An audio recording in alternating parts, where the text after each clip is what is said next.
My friends over here sitting in the show, my friends sitting on Zoom and on the World Wide Web.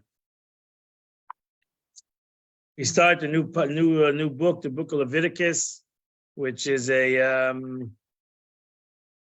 very powerful book. It's called Leviticus. It's actually called Vayikra, which means a calling.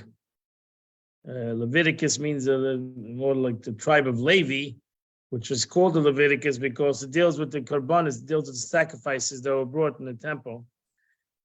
That was done mainly through the tribe of Levi, the Kohanim and the Leviim that did the service in the temple. But it's called a calling. Vayikra Hashem Moshe, and God called to Moshe, God called to the Jewish people, and in essence, wanted a relationship with them. But as humans, there's always a concept of faults and sins. So therefore, the Torah over here deals with the concept of sacrificial offerings, concept of a sacrifice. Today, we don't have sacrificial offerings. There's no temple. But we still have the teachings, the lessons of sacrifice, what the sacrifice meant, why the God wanted the sacrifice and the purpose of the sacrifice. And we have the prayer today. The Gemara says prayer was established instead of the korbanos. So our prayers that we come to shul together and we daven is like bringing a sacrifice. In a way, it's bringing a sacrifice. That's why in the morning we say the korbanos. Every time in the morning we say all the korbanos, all the sacrifices. That's a preparation for prayer. And so too by mincha in the afternoon, before we daven mincha, we say the korbanos, the sacrificial offerings that were brought in the afternoon offering, because our prayer is instead of our sacrifices. That's why before we start to pray, we say, may the lips of our mouth, may by saying the sacrificial offerings, which is part of the Torah, may it be as if we brought a sacrifice. But the Rebbe is going to talk about the chitas, the chitas of today, which deals with the concept of a sin offering that was brought by three different entities in today's reading. The Kohen, if a Kohen makes a mistake, it means the one who was the leader of the Mishkan, the one who was leader of the Beis Hamikdash, the one who you came to that he should pray for you. Mistake on your negative makes a mistake himself. And then you have the Sanhedrin, the high court that makes a mistake, and all the Jews follow the mistake. So it's their mistake, and all the Jews follow it. And now they realize we made a mistake. And then we have the beautiful statement that Rashi says that a head of the Jewish nation, the Nasi, it's called the Nasi, the head of the Jewish nation, that makes a mistake. Is a Rashi, we'll see it's in the praise is a generation that its leaders can say they made a mistake. They can be humble and say they made a mistake and ask God for forgiveness, etc. So he starts with this class in page 207, and he says the following statement: someone who does something terribly wrong, when confronted, they say in their defense, I made a terrible mistake. You know, one thing leads to another, and before I knew it, I ended up doing so and so. Would you accept this as a reasonable defense? Yes or no? What would you say? That's not a what you want to answer. You really have no choice. You can tell them, you know what? I heard those excuses already. Excuses. What do we need to hear so many excuses? Or number two, a mom and dad begin to notice that the young son is swearing here and there, sometimes even using extremely foul language. When confronted, the boy says, I'm sorry, it just slipped out of my mouth. I don't really mean it. It's nothing. Should mom and dad accept this as a reasonable defense? I agree so. Explain your reason. I want to see if you're going to come to a conclusion. You'll come to a different conclusion. Why? You said no. And why no?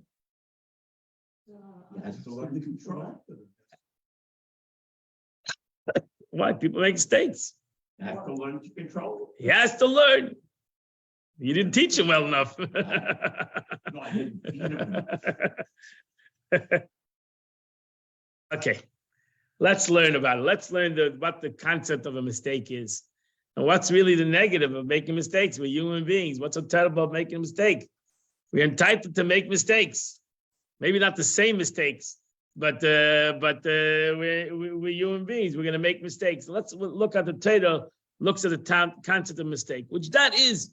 The truth is, as you learned the Rashi, if you were in the class today, you learned that a chatas, a sin offering, is not for an intentional mistake. The intentional is not considered a mistake. It's an unintentional situation. Something I did unintentionally. Either I didn't know that it's not right, or I didn't know that the situation is not right. Not that I didn't know the whole thing was not right. I knew that it was not right, but I didn't know that this was not right.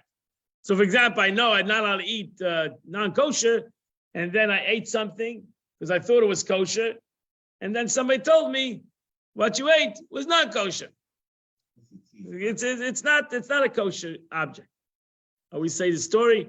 Many years ago, when the Chabad house used to be in the Publix, and then during popcorn, I walked into this Publix. They was selling caramel popcorn, and I had an OU on it, so I bought it. OU, I love it. It was very good. It was what? No, parv. OU was eating this popcorn. I was eating by the buckets of this popcorn. One day I walk into the store, and I'm going to buy the popcorn, and I don't see an OU on it. So I said, "This is weird. Like, why would the OU take off the OU?" So I bought it, and I called up the OU. I said, "Why'd you take off the hechsher off the popcorn?" They said to me, "We never had a hechsher on the popcorn."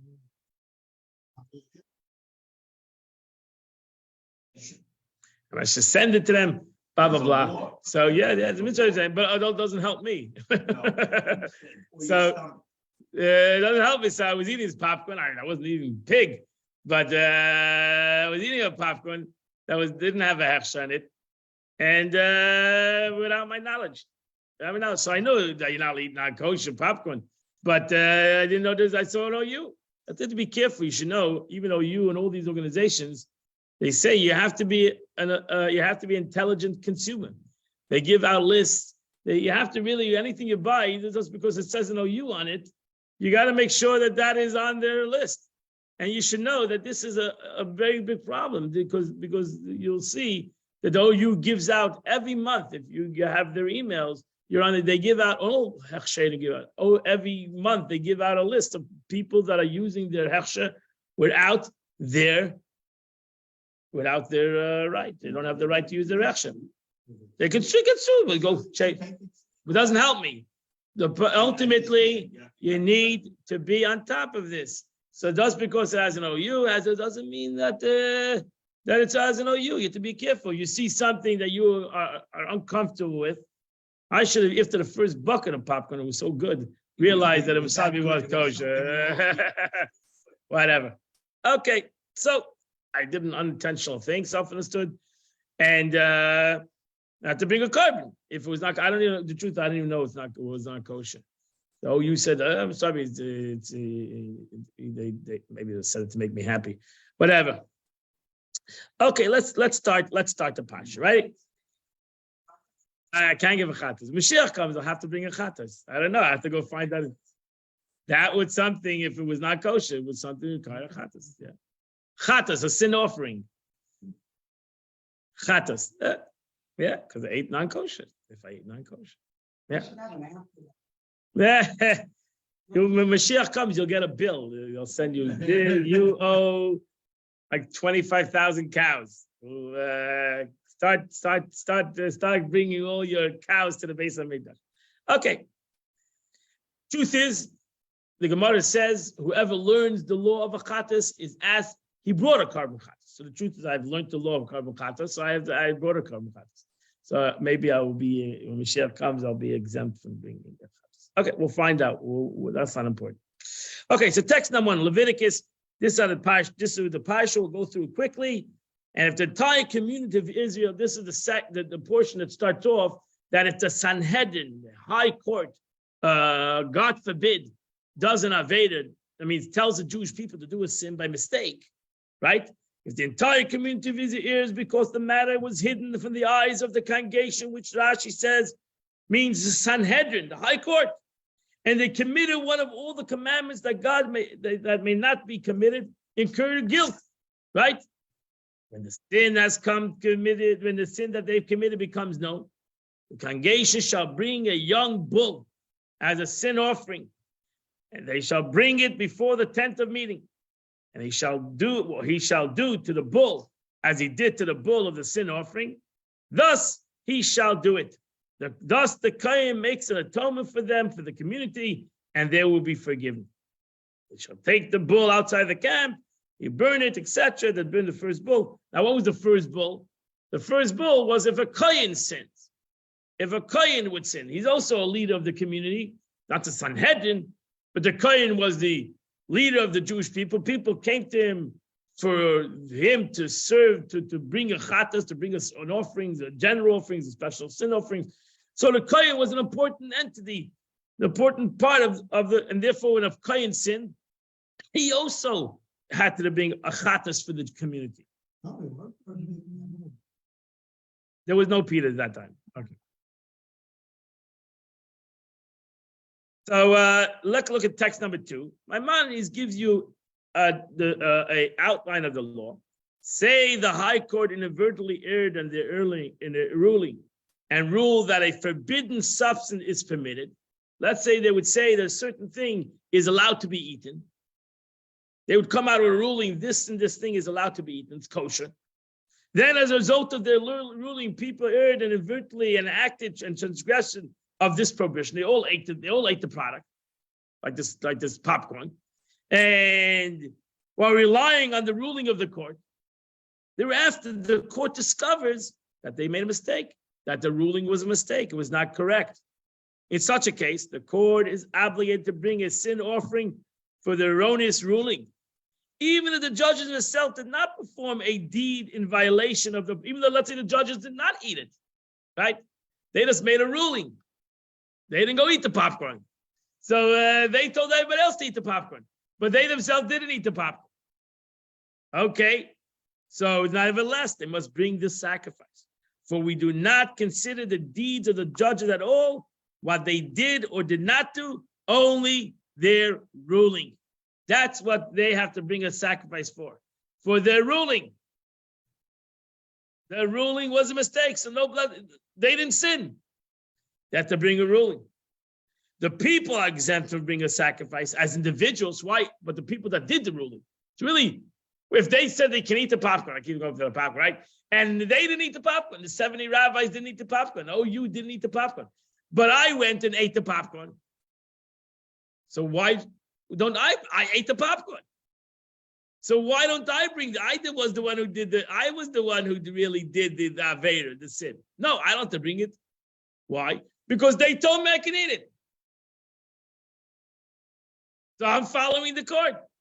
So people are exempt from bringing the sacrifice, individuals, even though they performed the transgression, because they relied on the court. So you cannot tell every Jew that they have to bring a carbon, they have to bring a sin offering, because they followed the court. So you can't blame them. So that's why this is called a community offering. Together with the court and the people, we have a complete sin. The court that gave the ruling, the people that did the people that did the transgression, together they bring a sacrifice.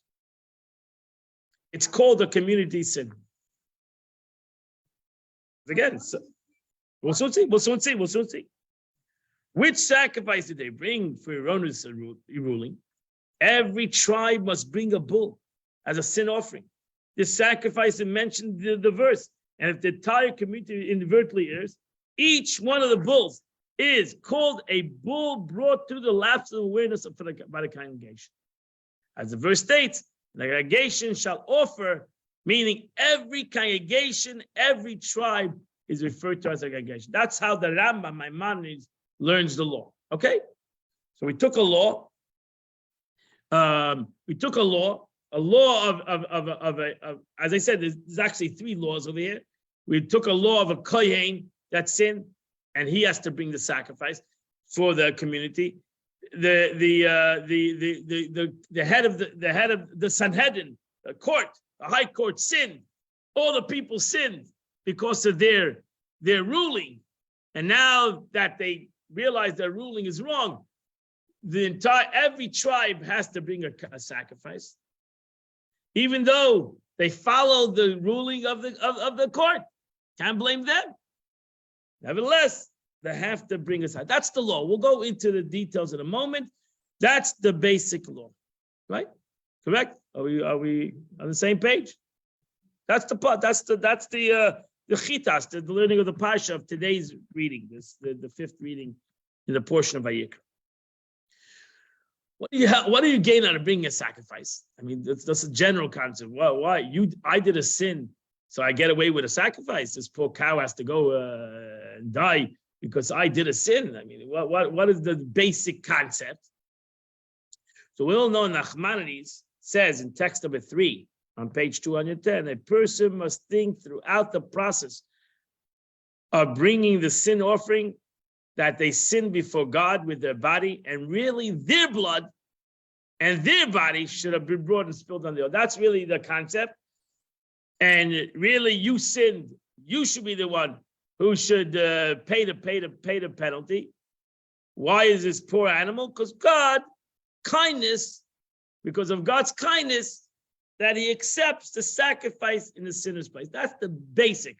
This Nachmanides explains that's a simple. You might not like it, and therefore there's other interpretations, and it's the spiritual interpretations, Kabbalistic interpretations, whatever. But the basic concept is that that's why you'll see that one of the important things that when you bring a sacrifice, you have to put your hand on the sacrifice.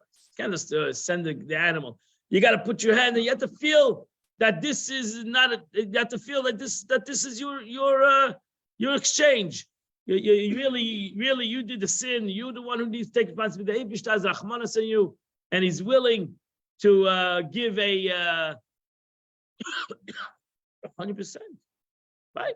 So you're real bad, 100% self-understood.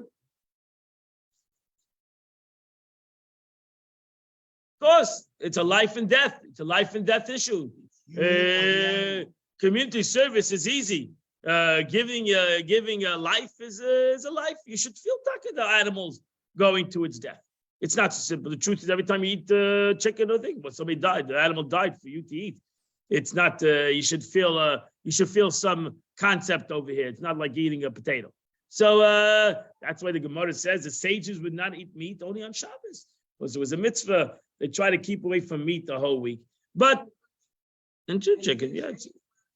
Or just No, basa. It says it's chicken and meat. Anyway, yeah. I don't know about a fish, but okay, that might be. Yeah, you can ask whatever you want. How putting your hands on the animal and it should have been you, and Right. that gets you to reevaluate your priorities and all that. What I don't kind of really get a grasp of is like, why is eating caramel popcorn?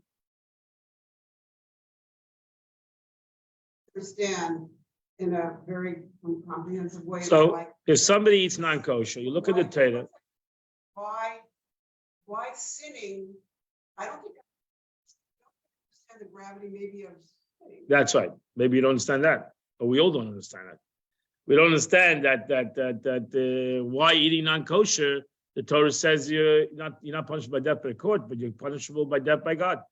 So it separates you from God. It separates you from HaKadosh Baruch Hu. It's the concept of death. So the truth is, that the Torah said. Why did the Torah say? Because the Torah talks a lot about putting a person to death. Sounds pretty rough, right? So in essence, if you don't put anybody to death, even in times of when they could have put a person to death, they didn't put him to death. Right? The Gemara says you put a person, the court put a person to death once in 87 years. It was called a bloody court. So they made sure not to put people to death. They figured out ways to make sure to get them off the hook. But so why would the Torah say something the rabbis would try not to do it? Because in essence, the Torah is not telling, the Torah is telling you the ramifications, the true ramifications of a sin. Sin is a concept of death. The truth is, what did God tell Adam and Eve? If you'll eat from this tree, you'll bring death to the world. Come out eating an apple, or whatever it was, an apple, it was a fig, it was a wheat, whatever it might have been, an etrog, doesn't make a difference. God tells Adam and Eve, you eat from this apple, bingo, this bring death to the world. How does that work out? How does that work out? Eat an apple, you put to death. I mean, ultimately, they lived another 970 years. So they lived a long life. But in essence, God said, I'm going to bring death to the world. Why? Because death is the opposite of life. Life should be forever. Life is the concept of holiness, which should be forever, right?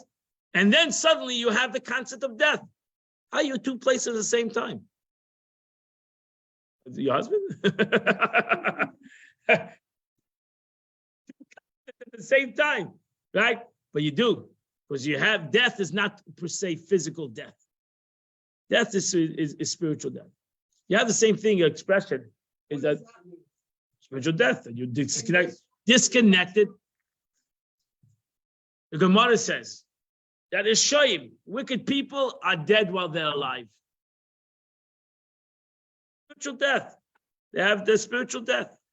That's it. They're cut off from life, from true life. We're cut off from true life. Why? Because we have negative things in our existence, the opposite of life. Torah is life.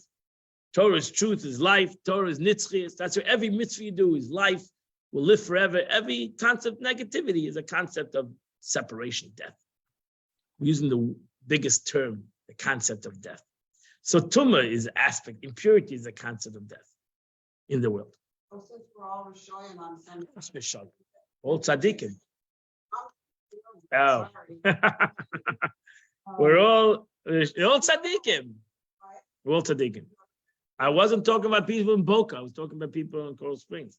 In Boca, we're all tzaddikim, all righteous people. I never said that. I said we're Rishoyim. I was talking about myself. We're all tzaddikim. I love everybody. Everybody's a tzaddik. Right. So we all have a little death in us. No way. Separation of I'm disconnected from my source. That's spiritual death. I'm disconnected from my source, right? I have a source of life, which it can be my neshama itself. My neshama is life, is full of life, and now I have a disconnection. The truth is, if you learn Chassidus, any aspect of the body is sick is because there's a sickness in the soul. So there's a concept, everything that happens in the spiritual happens ultimately in the physical. So there's a concept of death. Okay, so you go look, I'm sorry, I don't have the book. I don't have the new book. I mean, the new books is next week. But so you have in page 211, you have over here the verses from 3 to verse 31. You see that over there? So verse 3 to 12 is the sin offering of the Kohen Gadol. Verse 13 to 21 is a communal sin, the Sanhedrin. Verse 22 to 26 is sin offering of a Nasi. And tomorrow in Mitzvah, we didn't get up to that verse, is a standard individual offering, 27 to 31.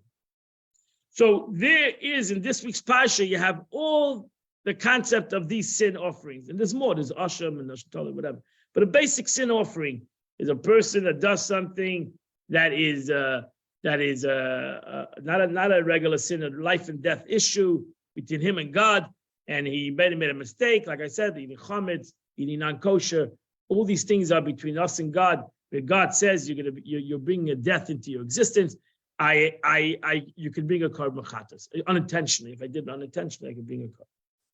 If I did it intentionally, now I have to do a greater concept of tshuva. I did need to since hopefully we don't do things unintentionally. Intentionally, most Jews do sins unintentionally. They don't know it's a sin, so they're doing it unintentionally. At least that's the way I look at every Jew. They're doing it. I don't believe Jews are doing things intentionally. Yeah, I'm optimistic. So as I mentioned, so you go to the Nasi, text number 4. If you go to the Nasi, the leader, The verse says, if a leader of Israel sins unintentionally, commits one of the commandments of God, which he may not commit, incurring guilt, if his sins that he committed is made known to him, then he shall bring his offering an unblemished goat, male goat, right? So we learn many things. Again, unintentional sin that he didn't know at the time of the sin that it was a sin, or that this thing is not allowed. So Rashi says, I mentioned this Rashi before, text number 4b. If the leader of Israel sin, why does Scripture not use the word im, like in the cases in the 3 or 13 above? Why doesn't we use the word asher? The answer is, we learned this Rashi today. Asher is an expression reminiscent to the dictum stated with the word ashrei, fortunate is. Namely, fortunate is a generation whose leader gives attention to bringing an atonement offering for his unintentional sin. And how much more will he experience remorse for his sins that he committed willfully? Great is a nation that its leaders can come forward and say they made an unintentional sin. If they can be remorseful for unintentional sins, they surely can be remorseful for intentional sins. Now, question is, why does Rashi say great is generation? Well, great is a leader. What do you want from the people? Why is everything always brought down to the people? Great is the people that have a leader. Why? Great is a leader. Why down to the people? Why does Rashi always have to mix in the people?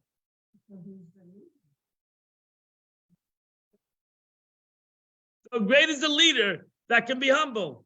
Great is a leader that can realize he makes a mistake. Why does that say great is generation? Great is a generation. So it's not only about the leader, again, it's about the community. All these three sins, the sin of the Sanhedrin is the people. The sin of the Kohen is the people. The sin of the leader is the people. It always goes back to the people. Why does everything always go back to the people? It's important. Because they are leading us. Yeah, but they made the mistake. The Kohen made the mistake. They did it, and Next verse 37, tomorrow's later. The Torah says, if you make a mistake, you got to bring a carbon chatas. Why does the Torah, these three leaders, the Torah always says, great is the community, the community, the community, the community. Yeah.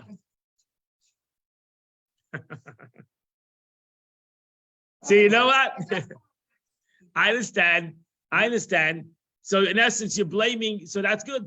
We're blaming that we have lousy leaders because we have a lousy generations. So we always blame the people. And that's not a good thing. We always blame the people. It's good. Mashiach's not it because the people. Always blame the people.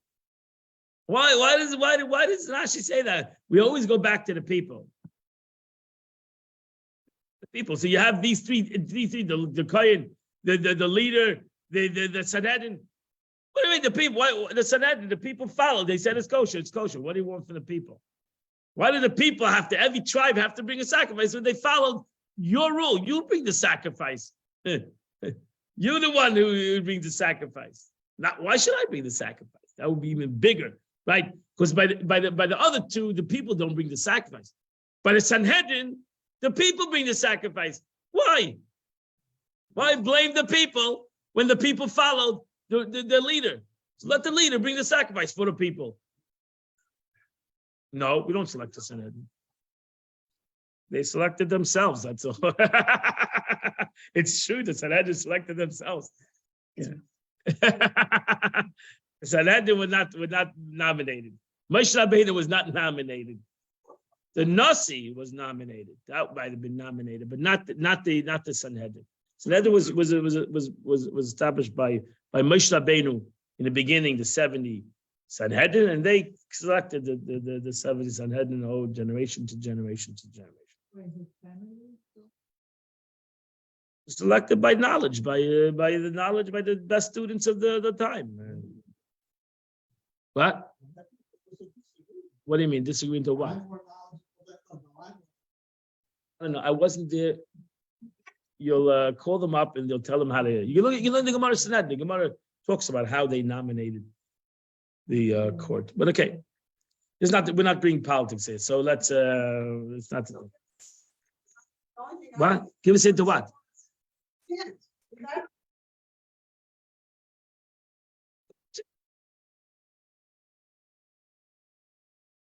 I'll give you a hint. Try to figure it out. And I'm not disagreeing with support what support said. Don't trust me. I just think, I believe that's brought down too. I want to go a little deeper. I want to. I agree with you with that. I'm not arguing with you because there's a lot of answers to this question. This is not a new question. This is a general question, and the Rebbe wants to go a little deeper into the concept of sin. Really, that the Rebbe wants to go into the aspect of sin, that what or the rectification of sin, what the Torah wants to express with the concept. Because the truth is, think about it. We're asking the community to bring a sacrifice, but they didn't do anything, right? They did nothing. They did what they were told to do. They followed the thing. You're asking to bring a sacrifice. I mean, you're asking them to bring a sacrifice.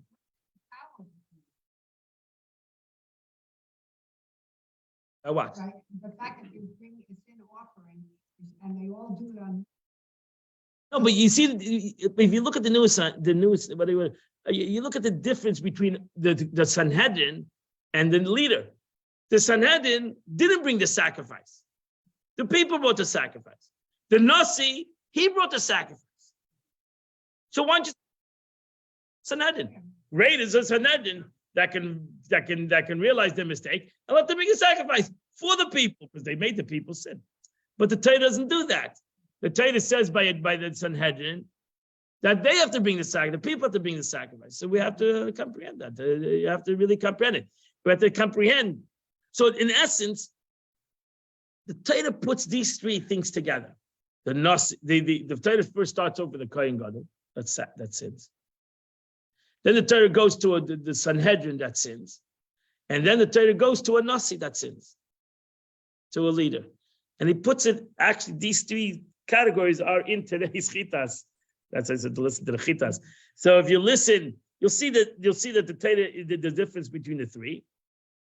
That is different sacrifice, but that's what the sikh over here, that difference in the three.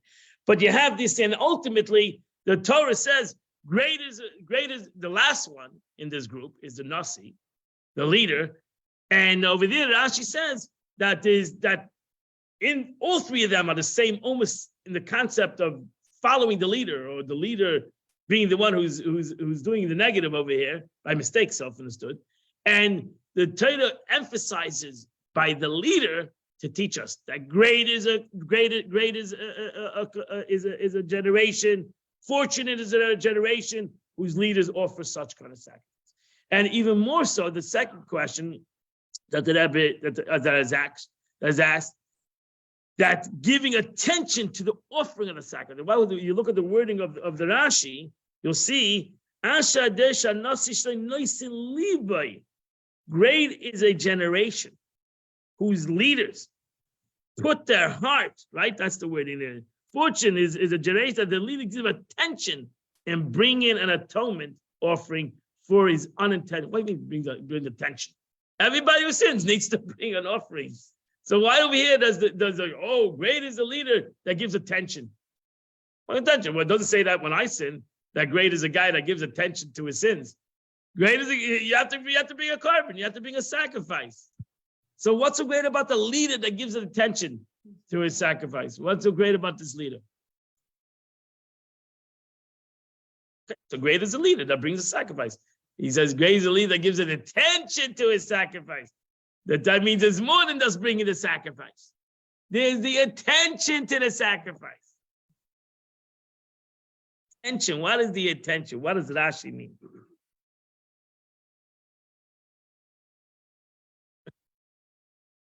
See, I don't know. Well, it's going to be publicized. Imagine the Nasi brings a sacrifice. Oh, everybody's coming to this sacrifice.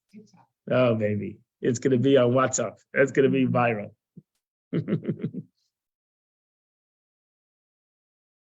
Because of Nasi, he's the leader of the generation. Imagine any guy says, wow, the leader generation is is confessing on a sin. Wow, it's amazing. But he's more connected to the people than the Kohen. Very good. So what's the difference between what's the difference between a Kohen Gadol? Tzaneta is one aspect. The Tzaneta is the middle thing. So we have the Kohen Gadol. The Kohen Gadol, really, the truth is like the same thing like the Nasi. There was a Kohen Gadol. He was the leader of the Jewish nation, the temple, and he had a certain obligation. And he was there to elevate the Jews and to bring their sacrifices for them. And the Nasi was more like a civil leader. He was like the civil leader. He was the one who gave rules and regulations and ran the community. So we see what's the difference between these two entities, between the Kohen Gadol. Why doesn't the Rashi say, great is a nation that has a Kohen Gadol? That can say, listen, people, I'm the Kohen Gadol. I brought you all atonement, but I'm not perfect either. Also, a guy needs to bring a carbon chatas. That would also be an amazing thing. That the Kohen Gadol, the one who brings atonement to everybody else's sin, needs to bring his own atonement. It's not important if the Kohen Gadol is. We're talking about the law. We're talking about the law. I don't know if this ever happened or not. I'm not sure. I don't know if ever there was the Kohen Gadol. I don't know if there was ever the Sanhedrin ever made a ruling. That's not the point. The Torah doesn't say that it happened, right? It doesn't say that it happened. The truth is, some people hold that Aaron Kohen he brought carbon chatas and the ego. Right? He in Kippur that's what he brought this carbon. It's not open in the Torah that you don't find that open in the Torah that kind of stuff. So let's go to the Kohen Gadol. We're going to go back to the Kohen Gadol. Let's go back to the Kohen Gadol, which he brings in text number 5.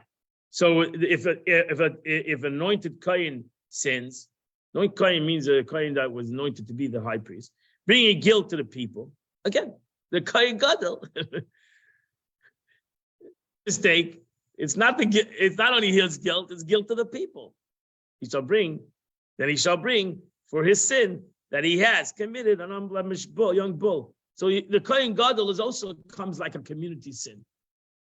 It's not a personal sin, even though he's the one who sinned. It's not a personal sin, and that's why he doesn't bring, like we're going to learn tomorrow, of a personal sin. A Kohen Gadol sins is like a community sin. And he shall take out the entire bull, pure place out of the camp, etc. So we see that the Kohen Gadol also, just like the Nasi or the Sanhedrin are community events, the Kohen Gadol is also a community event. Why? Why is the Kohen Gadol a community event? Therefore, Barbanel writes in text number 6. The Torah wished to publicize the sin offering of the high priest. That's interesting.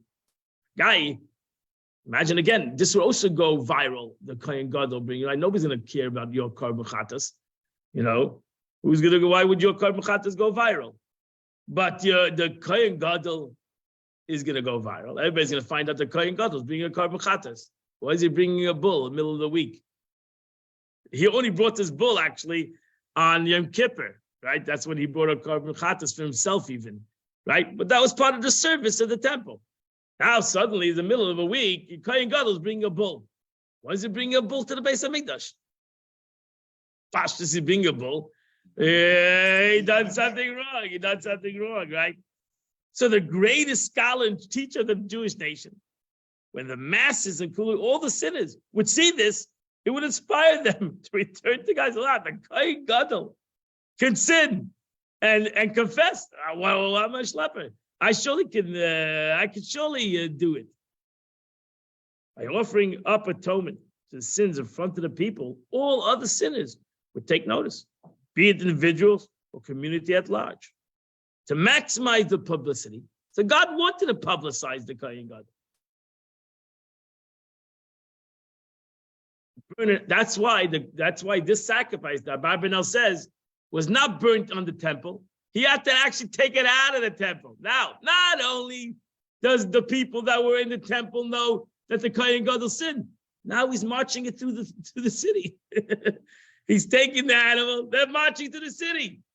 Now, trust me, when they used to burn something out of the city, then more people could see it, right?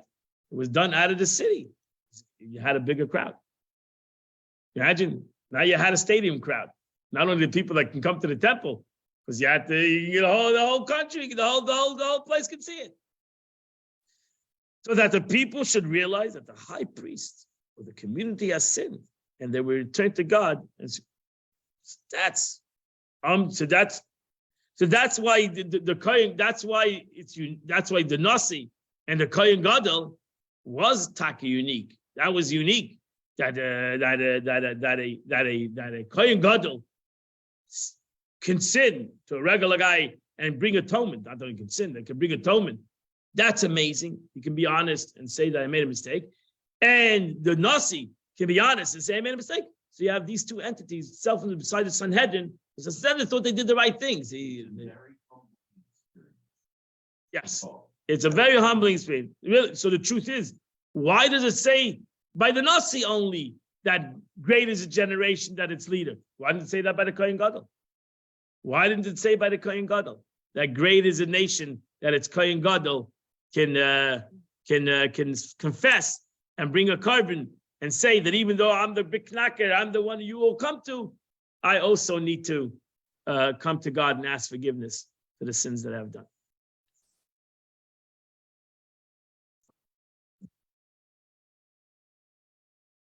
Just you, but everybody. God will hear you. Okay. I know that. You have to go deeper. We got to go a little deeper. And the Rebbe is going to go. Why should we? What is the true aspect of sin? What is the true concept of a sin? And why? And if you understand the true concept of the sin, we'll come to the concept of why you should fear a sin. Why should you fear a sin? Why should you fear a sin?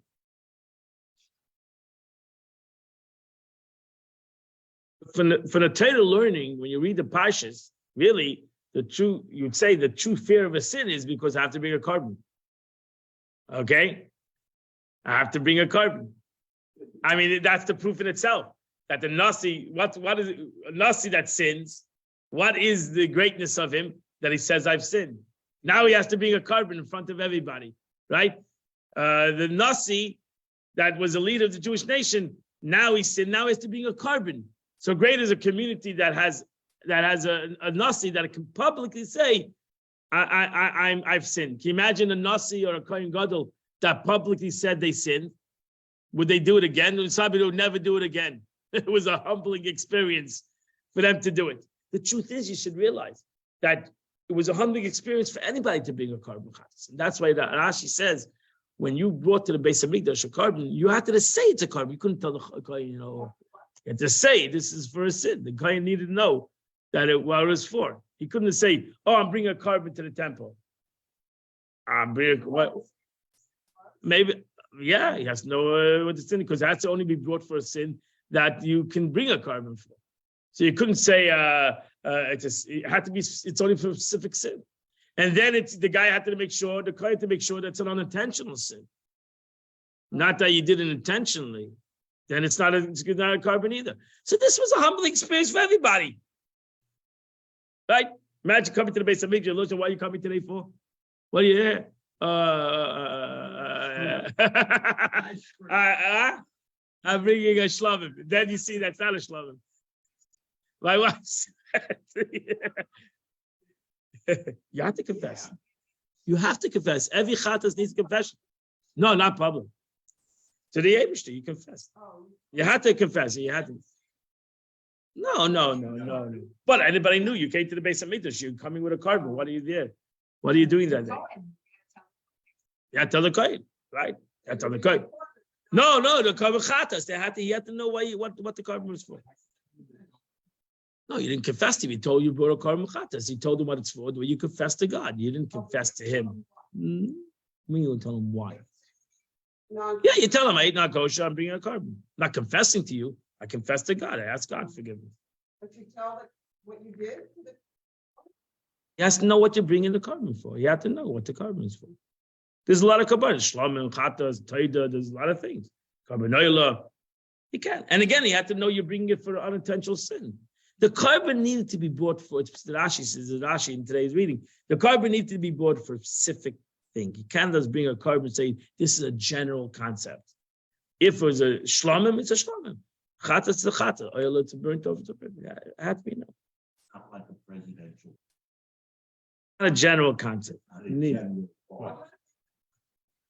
like, how do they know if they did unintentional? Then- They had- First, tell them what to bring. Yeah, they go to the rabbi. Then they went to the rabbi. The rabbi told, now more people know. You bring the coat, Well, you it'd bring be the donkey, inspiring you to bring see the- that. That's why maybe you didn't sin anymore, right? Can you imagine? You had, yeah, you did turn. It's 100% of the turn. 100% of the turn. When you had to bring a carbon, and it was a chatas carbon, it was people knew, people were embarrassing. For surely for a nasi, for surely for a kohen gadol, this is embarrassing. So Inspiring to see somebody like a Nasi bring a korban that is- yeah, aspiring to me, but not aspiring to him. That's why the praise is on him, not on me. So Asher generation that has a nasi that wants to confess, that wants to come forward. So the Rebbe says, the Rebbe wants to go deeper and says, no, that the nasi, the greatness is not that the nasi brings a carbon. The greatness is that he realizes what he has done with his sin. And that's really what Rashi wants to say. Not that the nasi, great is a nasi that comes forward and brings a carbon chatas. He's humbled, he's embarrassed, whatever. That's the point of the Torah, to embarrass somebody. Torah wants to embarrass. No, the greatness is that the nasi realizes what he has done and what happened through. It's not that he's afraid of the ramifications of his sin. He's more what the ramification brings, the carbon, the sacrifice. It's more what the sin did to him and to the nation, more than what the carbon and the sacrifice he's bringing. Let's learn this concept. So the Rebbe says, it brings down on Maimonides, and it says, a person should not say, I will avoid all sins. And Maimonides explains this in the way this concept. A person should not say, I will avoid all sins the Torah warns me against, so I'll be saved from all the curses contained in the Torah. For my soul will not be cut off from the life of the world to come. That's not the point.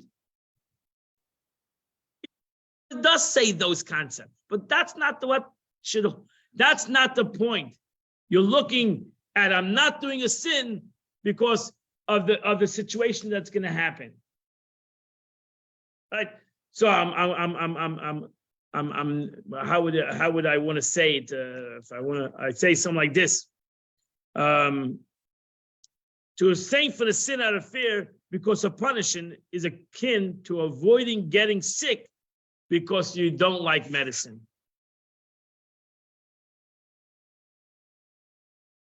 So I'm not going to get sick because I don't like the medicine I'm going to take. I don't want to get sick because I don't want to get sick. Why don't you want to? Really, the question would be, why don't you want to get sick? Oh, if I get sick, I'm gonna, God forbid, have an operation, or God forbid, that's why you don't want to get sick. So that's like the same thing. I don't want to do sins because I'm going to go to Gehenna. That's why you don't want to do sins. I don't want to do sins because I'm going to have to bring a sacrifice. That's why you don't want to do a sin. That's a little bit immature. That's like telling a child. You know how you tell a child, don't put your hand in the fire because you're going to get burned. Put your hand in the sockets because you're going to get a shock. So the immature person, you got to tell him that. Don't do the sin because you're going to get hurt. You're going to have to bring a carbon if you did it unintentionally. You're going to go through Gehenna if you did it intentionally. It is not fitting, look at the Rambam says it, to serve God in this manner. Person whose service is motivated by these factors is considered one who serves out of fear. He is not on the level of a prophet or the wise. He's immature. A lot of people do this, and the whole life is out of fear. But that's not real. That's not an immature relationship. That's an immature relationship. That's like a childlike relationship with God. The only ones who serve God in this manner are common people. Ignorant people. So you keep them as history, keep ignorant people in line out of fear. Tell them they're all going to go to hell, and you keep them in line. And it worked many times. They are trained to serve God out of fear until their knowledge increases, and then they serve out of love. You gotta elevate ourselves from the common people to the intellectual people. That we serve God not out of fear, because that is immature. The Eibush is not looking for a bunch of robots or for a bunch of people that are afraid of him. He still wants, you should love him. You should be in awe of him at least. But out of fear is not the way to do things.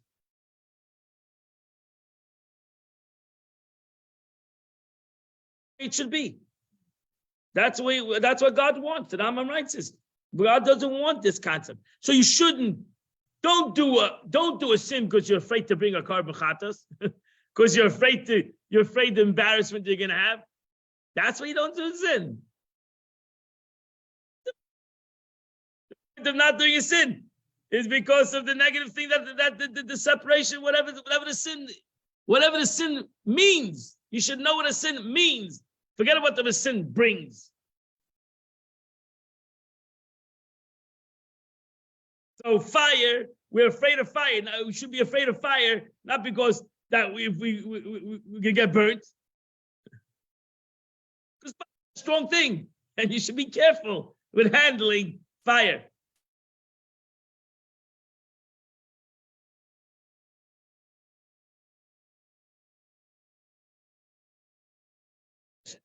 Don't sin because it's the wrong thing to do. Because in itself is a negative thing. So that's it. Not because the negative thing is going to bring about something you're going to have to fix. You don't do something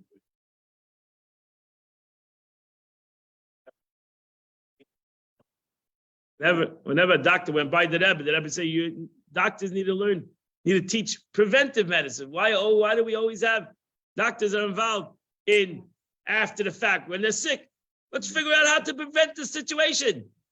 So we're working on a solution of a person getting sick. How can we work on solutions to prevent sickness to begin with? The Eibush says the same thing.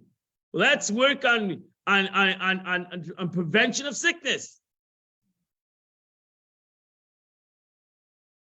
Realize the negative of sickness, and for its own sake, for the concept of its own concept, sickness is not a good thing. And therefore, how do we stick away from sickness? No, that at Shabbos it's good. So therefore, the Rambam, the Baal Shem Tov writes in text number 8. So the Baal Shem Tov said an earthly king does not need to command people to fear him. An earthly king needs to command and to fear him. Everybody fears an earthly king. We don't know what an earthly king is. Baal Shem Tov knew what an earthly king it was. So in his time there were kings, and he was under kings. So he said, "Your earthly king has to tell everybody, fear me. You fear a king. The able to tell you to fear him? That's an embarrassing thing. God doesn't need to command us to fear him. Not even fear of punishment. God to say, oh, listen, I'm going to kill you. I'm going to do. Oh, are you serious? Too cold?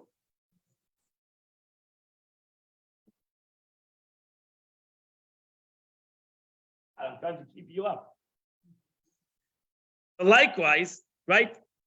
People naturally feel punishment of death or suffering. God doesn't need to tell us that. God needs to tell you that I have the power of life and death. That's why they fear the king. You fear a king because he has the power of life and death. You're not going to play around with him. It's good to be king. But the king has to tell people to fear him. The Eibush says, tell us to fear him. We should naturally fear God. If God doesn't tell us to fear him, then it shows that how far you are from realizing what the power of sin is.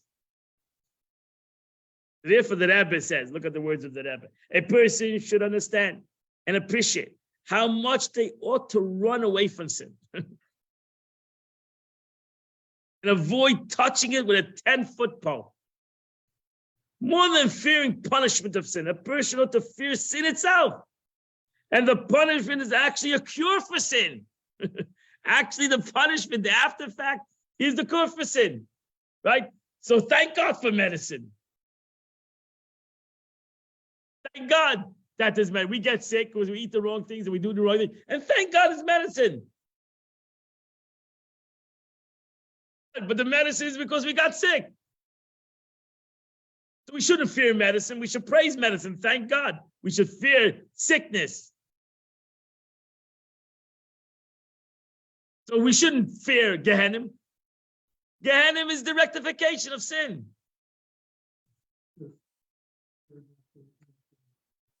Correct. That's it. Fear what brings sickness. Okay.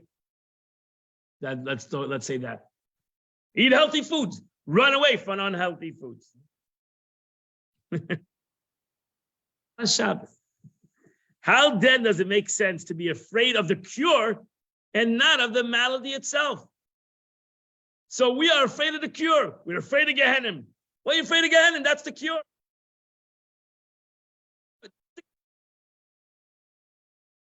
Should be afraid of the sin, not of its cure. Okay, so then you have to know what sin is. So don't eat pizza. So you're not really afraid of it. So you're not really afraid of it. So you're not really afraid of it. No, you're not afraid of pizza. That's why you cannot overcome it. And then you eat the pizza and you're sick like a weisfuss, and you run to the doctor. Because if you would fear the pizza, you wouldn't eat the pizza. Whatever. You need to fear.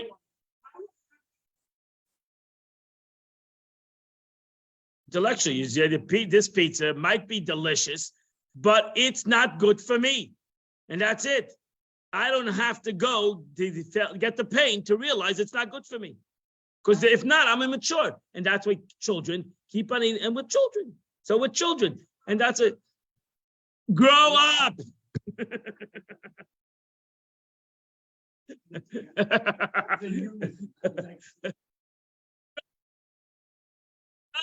Have a mature relationship with yourself.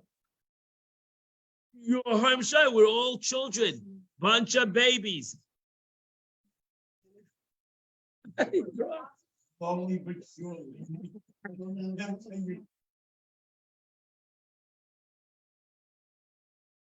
Once in a while, you're gonna act like a 5. What do you do? This happens constantly.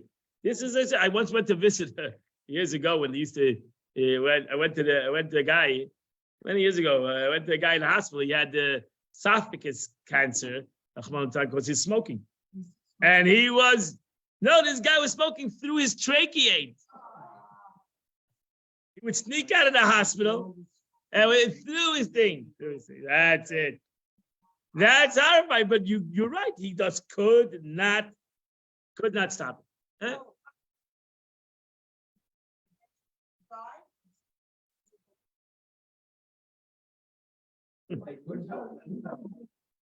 I don't know. There you go. They say a story to Frierdiker Rebbe, he would smoke. Frierdiker Rebbe was a smoker. When they came to America, smoke. He always saw him a cigarette. He came to America, and the doctor who was visiting him said to him, the Surgeon General thus came out with a statement that smoking is not that good to you. And the conversation went on. And then the doctor himself took out of his pocket. They used to hold the cigarettes in a gold, little patch. Took out a cigarette, and then he offered the Frierdiker Rebbe a cigarette. So the Frierdiker Rebbe said, I don't smoke. He said, you don't smoke. You always smoke. No. Until you told me what you told me. I don't smoke. I don't smoke. Mind over matter. Mind over matter. So I don't smoke. That's it. Accordingly, because we have fear of ramification, and it's not strong enough. That shows you that fear of ramification is not strong enough. Fear of God's punishment doesn't stop Jews from sinning. It doesn't work. So that's the problem. We need to change our minds. We need to refocus our concept and stop having fear of God's punishment. Stop it. And the truth is, till today, Jews don't want to stop it. But in certain parts of Yidden, they don't like to stop this. They want to continue to this concept. Fear of punishment. Fear of punishment doesn't work. We'll soon see in that concept. Wait 1 second to that one. Wait 1 second to that. It's okay? Because you're right. If you're fear of punishment, then once in a while you'll make a mistake. If you're going to change this concept, you will see that you'll change everything. Stop fearing punishment. It doesn't get you anywhere. It's immature and it doesn't stop anything. It's a child that needs to, for the moment, you want to get him away from running in the street, from running out of the house. You need to tell him, you're gonna get hit by a car. It doesn't work, but because you got to keep on telling him. You know what I mean? So stop fearing the punishment. Because first of all, stop fearing it, but it doesn't help. Number two is the punishment, not a punishment. The punishment is rectification, is the medicine. So why are you fearing the punishment? You did already the sin. The punishment is the rectification of sin. God's not getting even with you. God is trying to rectify the issue. And that's the punishment in the Torah. The medicine is not the punishment. The medicine is rectification. So you have high blood pressure. You need to have high blood pressure pills. Figure out a way how to not have high blood pressure. You wouldn't need the pills. But don't condemn the pills. Thank God there's pills. We'll soon see. We'll soon see. We'll soon see. We'll soon see. Let's learn. Let's listen. We're late. Let's listen. Accordingly, fear of punishment is really a primitive level. We're like someone who's afraid of cure and not of the malady. He's afraid of the cure. He's afraid of the cure. I'm afraid of the operation. I'm afraid of, thank God that there's operations today, that they can save your life and give you a longer life. Baruch Hashem. Sure, nobody should be sick and they should never have a need operation. But thank God there's bypasses and they can give you your life, extend your life. That's a negative thing. It's a positive thing. Yeah, you got to cut you up. You're going to go through pain. But Baruch Hashem. Baruch Hashem. The main thing a person ought to fear is the sin itself, which is infinitely more evil and bitter than the punishment.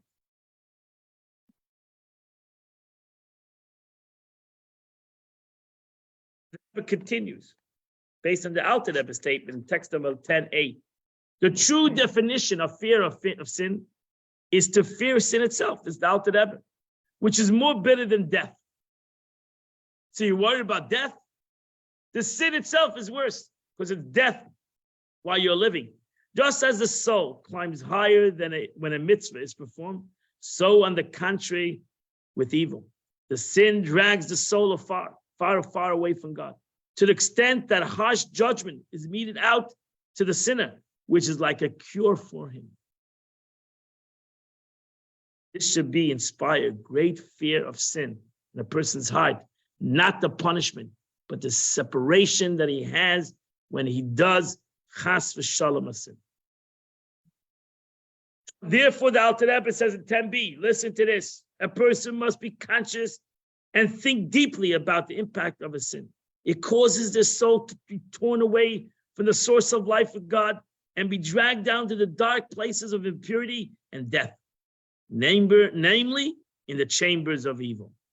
The soul is then forced to become a vehicle for evil, so as to receive vitality to animate the body.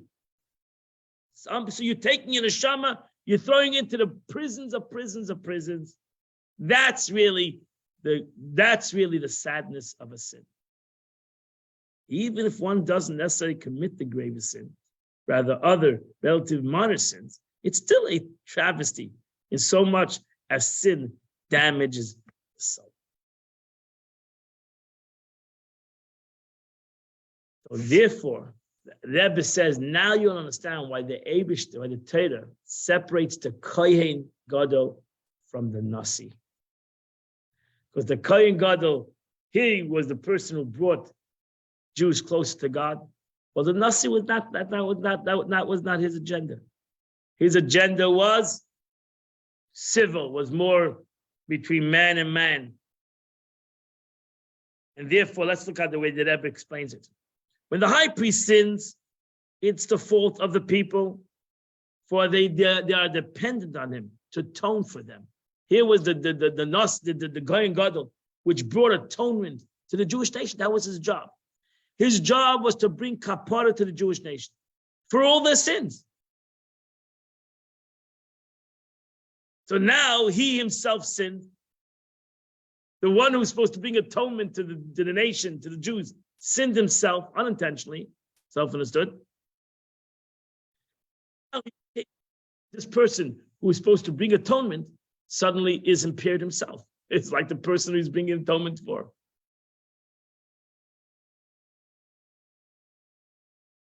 So the Jew can fall into the same thing, just like the Jew can fall into the same thing. Just like he can feel I'm bringing atonement because I'm afraid of the cure, like the Nasi is afraid of the cure. Why like the Kohen Gadol is afraid of the cure? Because it's almost the same thing. I've sinned. What a ramification of my sin? Like the Nasi who sinned. What's the ramification of his sin? But the Nasi, a regular guy, a leader of the Jewish nation, he's not the one who brings atonement to the Jews. That's not his avodah. That's not his job. It has nothing to do with his connection to God. It has to do with his regular day-to-day service in the world. When a Nasi shows the Jewish people why he brings kapara, that teaches the Jewish people what's the meaning of kapara. Let's see in the words of the Rebbe. Text number 12. The difference between the sacrifice of a high priest and a Nasi, a leader. The high priest's role is to offer sacrifice and achieve atonement for the Jewish people. As such, even when the people would see him bring a sin offering, it didn't really inspire them and teach them the lesson of avoiding sin to begin with. They thought just like they did sin and they were disconnected from God. The Nasi was sin, and now he felt the negative of his sin. Instead, it primarily evoked typical feelings that when a person commits an inadvertent sin, they shouldn't be ashamed to bring a sacrifice for their mistake. A contrast. The Nasi, the leader of the Jewish people, primary role was to lead the nation in an administrative sense. So when such a leader would go ahead and bring a sin offering, and what more? He gives attention to bringing an atonement or offering for his unintentional sin. It teaches everyone the gravity of sin. And that's why the Rashi says that when a Nasi, a regular leader, that was not the one who brought Jews atonement, he was an administrative leader, made sure that the Jewish people, the country was run right, the Jewish people did what they're supposed to do. And he stopped for a second and said, you know what? I made a mistake. And it's not just I just made a mistake, I'm going to fix it. Why did I make a mistake? Make a mistake. That's the problem. The problem is not that I made a mistake and I can fix it. And what my fixing will be, I have to go now in public and bring a carbon.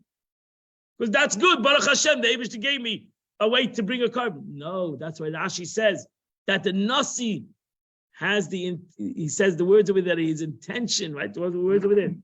The Nasi says, why did I sin? It's more important to teach the people not the answer to sin, that the carbon is the answer, but why did I sin? Because his priorities were not. Correct. Because I was missing in my priorities, right? Correct. It's not that I'm embarrassed of the carbon that I have to bring. Thank God I can bring a carbon. Why I sinned. As a leader, I can teach the Jewish people that it's more important that they understand why they sin, and they'll never come to sin, than the ramifications of why I sin, the medicine of what brought me to sin. And that's where we see it in the Nasi more than we see it in anybody else.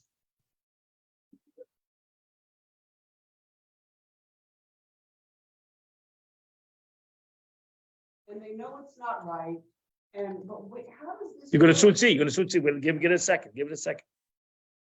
So that's going to be the lesson from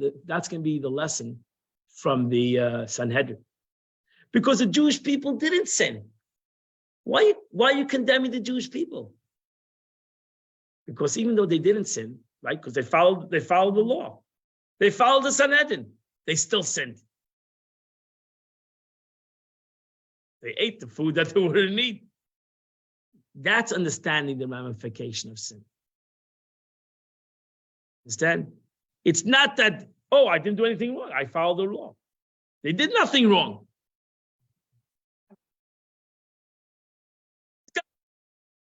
No, this happened.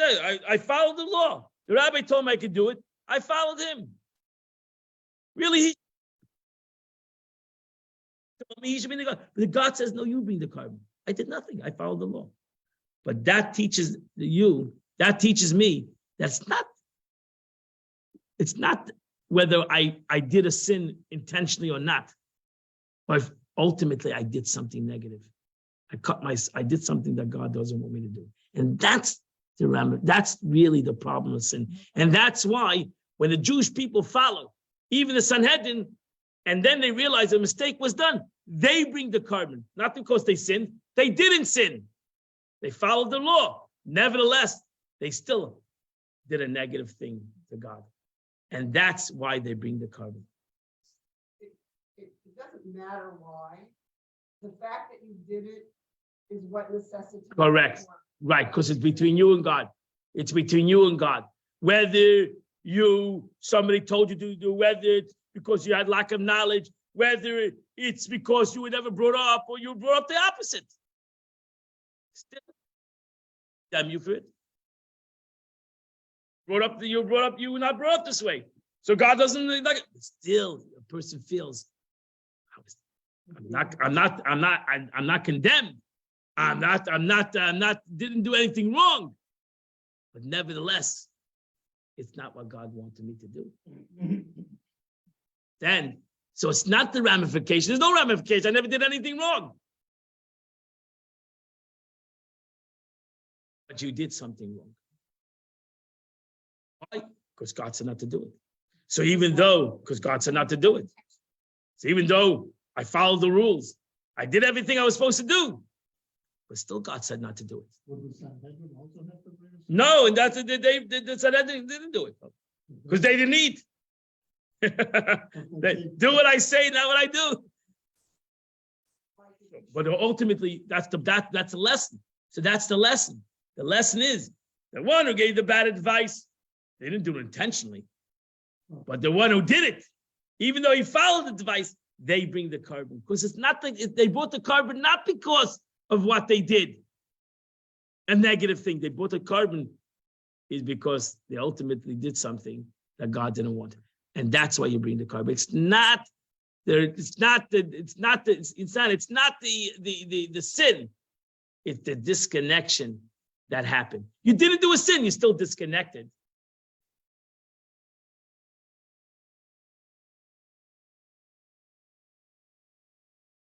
Why a disconnection was created? You need to repair the disconnection. That's the point.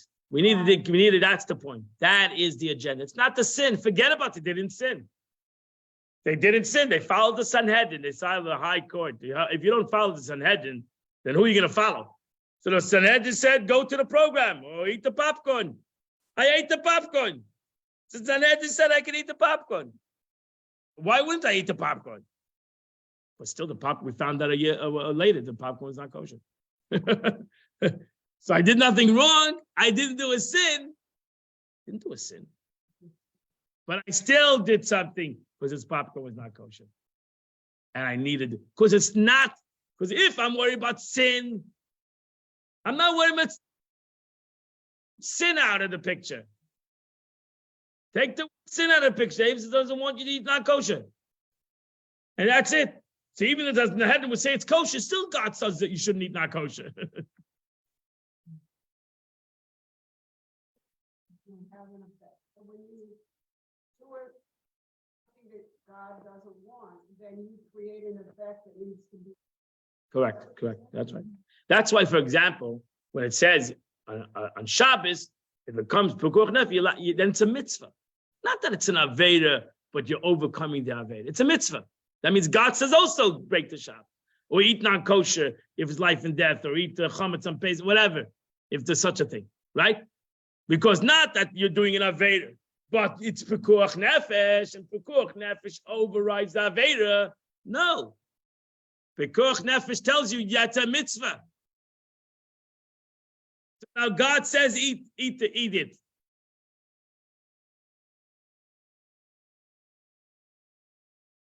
Because if not, so even though I overcome it, I've done it, and then you still did an avera, you still did a sin, but you had no choice, so to say. This is the beautiful thing of this aspect. Let's end this off because we got to finish already. So we look at the text number 14a, whether a shoygig is an error done through carelessness. In the moment of, so that's why, think about it. A person that does a shoygig, right? There's unintentional sins. The question is, why are you doing unintentional sins? Why is a person doing unintentional sins? That's the question. Why are you doing intentional sins? Are you doing unintentional sins? Is because it's in your capacity to do the sin. If it was never in your capacity to do a sin, you wouldn't do it intentionally or unintentionally.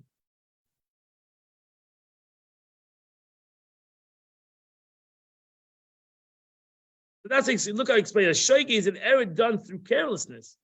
In the moment of the sin, the perpetrator is not conscious of and does not worry about the legality or otherwise. Exactly. He's not at the moment trembling before God's will. In Isaiah, it expressed it. It's just this lack of attention, this carelessness as to whatever his actions are in accordance with the demands of the law or wherein lies the sinful of his mistake. And look at the next there, Rabbi David Hoffman, who says it as follows. Somebody who sins unintentionally is also considered a sin. According to our sages, there are two types of unintentional sin. The lack of intent with regard to the law. Namely, the person didn't know that this act is prohibited. Number two, the lack of intent regarding the act. Namely, the person is unaware of the prohibition, but is aware of prohibition, but is unaware of that this particular action constitutes a prohibition. Right? So I know I'm not kosher. I don't know if this object was not kosher. So there's two ways. I don't know Bichlal, I don't know how to eat not kosher. Or I don't know this object is not kosher. I took a sandwich, I ate it, and then the guy told me, you know what's in the sandwich? It's treif. Would never eat it if I knew that it was treif. But I ate it, and then I was told it's not kosher. Right? So we know that tzaddikim, if you would bring them a non-kosher, they wouldn't eat it. Tested. We know that many tzaddikim were tested. They were brought things that they were not allowed to eat, and they didn't eat it. They wouldn't eat it. But many of us, you bring a non-kosher thing, you don't know it's not kosher, you'll eat it. Because you don't know it's not kosher. No, let's say in general, right? I was told it's kosher. Somebody brought me a chicken. It's called it kosher. I'll eat it. And later I find out that it's not kosher. I made a mistake. They gave me a non-kosher. It never happened. Right. Oh, yeah, right. It happened. They sold non-kosher. You know, that was intentional. They sold non-kosher. But people ate it. Thousands of people ate it. Tzaddik or not, they would know it's not kosher. Even though nobody told them. It tested out to them in that. They gave him something not kosher, and he said, I can't eat it. My body didn't want it. So, right. As I said, the story that he wanted to wake up to Chafetz Chaim. You put your hand on the mezuzah, he would wake up. Yeah. So that, then it was his alarm clock. He covered the mezuzah by him, he woke up. Right? The Frierdiker Rebbe, even as a child, his yarmulke would fall off his head, he would wake up. His yarmulke would fall off his head in the middle of sleep, he would wake up. Many times I wake up in the morning, I can't find my yarmulke. So That doesn't wake me up. It's not waking me up, right? So I'm not a tzaddik. That's it. It's all right. So you know what I mean? So why? Because why don't I feel it? Because I'm disconnected. That's it. I'm not totally connected to kedusha. That's the problem. So that's the problem. For example, someone violates Shabbos but forgot that Shabbos that day, or he ate something challah, fat, thinking that it's a shuman, it's permissible fat. An unintentional sinner also needs atonement, for they weren't sufficiently careful. That's the problem. Weren't sufficiently careful. That's it. Why are they doing unintentional things? You shall keep, and that's what the Torah says, you shall observe my charge and keep the way of God. We are commanded to be careful and ensure we never stumble into sin. Every person ought to organize their life in such a way that they're always in God's path. For this reason, the Torah includes the unintentional sin for atonement, as opposed to one who sins by coercion, who is absolved in any sin at all. So in essence, if we realize the reason that we sin is because it's not totally connected. If we'd be more connected to HaKadosh Baruch Hu, if we'd be more connected to God, we wouldn't come to sin. So when the Nasi brought his sin offering, he in essence emphasized that concept. He said, I'm bringing a sin offering, not because because I was disconnected for some reason. Even as a Nasi, you think that you only ones who are disconnected. I'm a Nasi, I'm a leader, and I also am not so perfect. I'm not so connected. And that's how he taught the Jewish nation. That's why Rashi says, Ashrei, great is a Nasi, that great is a generation. That's why it says over there, great is a generation. Great is a generation that its leader can get up and teach the Jewish people why they should stick away from sin and how they can stick away from sin. That if they would be more connected and to be more in tune with the Eibishter, then they would never ever come to sin. They would never come to sin and have to bring a carbon. Because once you have to bring a carbon, that's great. A carbon is great. Thank God, God gave karbanis in the system and put tshuva in the system. Thank God. But let us learn in a way how not to come to sin. By connecting ourselves more to HaKadosh Baruch Hu, by connecting our preventive medicine is better than having medicine at all. Preventive medicine. That's what the Torah wants to teach us by these three laws. The law of a Kohen Gadol, bringing a kapara. The law of the Sanhedrin, and the Jewish people have to bring each their kapara. And the law of the Nasi, ultimately, which taught us this and put the whole package together and taught us why the Jewish people brought the kapara, even though the Sanhedrin sinned. Why does the Kohen Gadol bring a kapara? And why ultimately this Nasi got up and said, I've sinned and I need to rectify this sin. I wish you all a wonderful day. We should never sin. We should only have a wonderful Chodesh this month. Go, God.